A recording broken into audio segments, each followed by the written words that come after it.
Suppose you're starting out in the training business and you're not sure what you should charge. Let's say you're wondering what to charge for an hour of Zoom training. And let's suppose that option number one is you could charge £300 for an hour of Zoom, and you're pretty sure that you could definitely sell training for that. Let's suppose that you suspect you can probably sell it for £5.50 an hour. And let's suppose that there is a chance, but you're not really sure, that you could sell it for, let's say, £9.50 an hour. Now, these numbers don't have to be exactly right, it's just an example, but let's suppose that this is the situation. What should you do? And my suggestion is that let's suppose this is all of your diary that's available.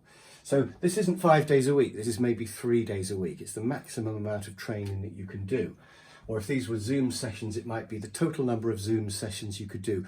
Maybe you can do 2 a day for 4 days a week, so that would be 8. Whatever the number, my suggestion is that you start on the lowest price because you want to get some stuff in your diary, build up your confidence, get some things booked, get some practice. So I'm thinking, charge £300, and what will happen is your diary will fill up pretty fast. And when it gets to 50% full, you then have confidence. You know you can sell, and also you know you can deliver because you'll have been delivering some of this. So then you could put your price up.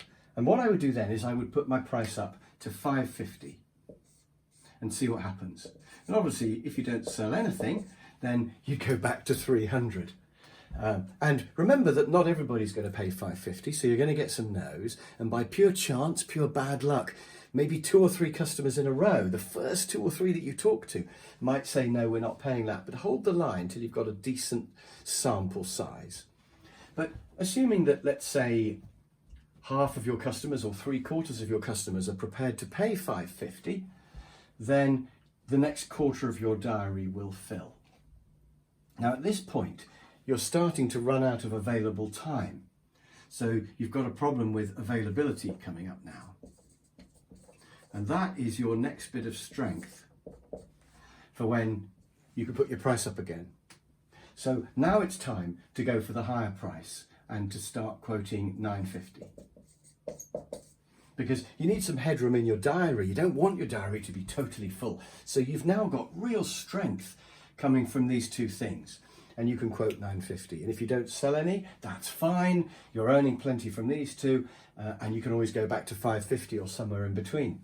But if you do sell some at £9.50, and maybe only 25% of the people who you talk to will be prepared to pay that, that's fine, because if you've got enough inquiries coming in, you can fill your last quarter, even if only 25% of customers will pay that amount.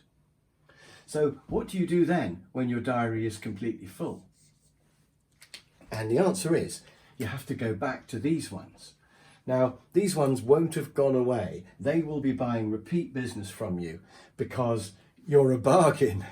And so they'll still be there. And you could say, well, it's easy work and it carries on, and why would I want to change it? But I think you should, because half of your time is being undervalued.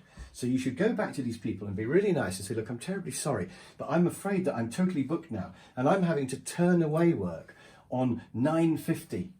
I'm having to turn away work on a lot more than I'm being paid by you. So I would be mad to carry on doing it for £9.50, wouldn't I? I'm afraid I have to put my price up.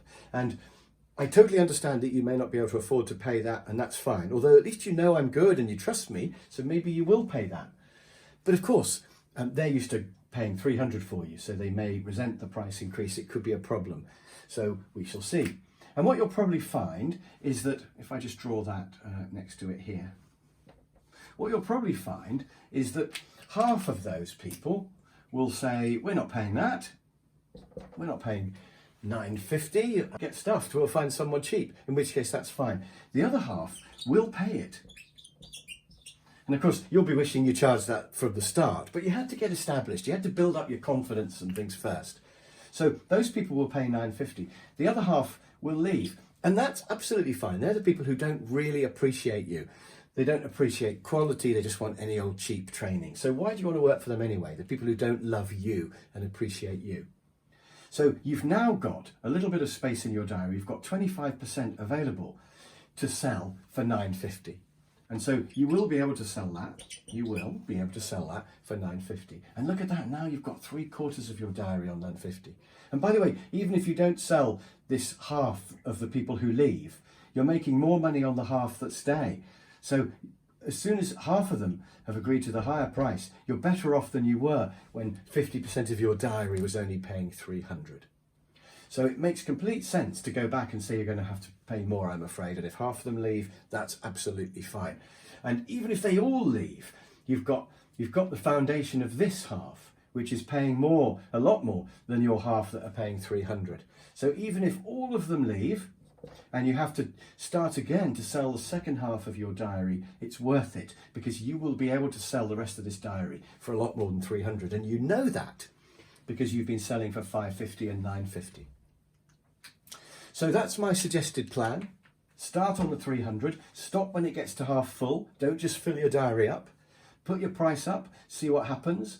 If it still continues to go well, put it up again. And when your diary's 3/4 full, then really put it up. And then when your diary's completely full, you have to go back to your cheapest customers and ask them for a price increase. Now, if you want to know more about this, give me a call below. I'm coaching trainers in how to be successful trainers.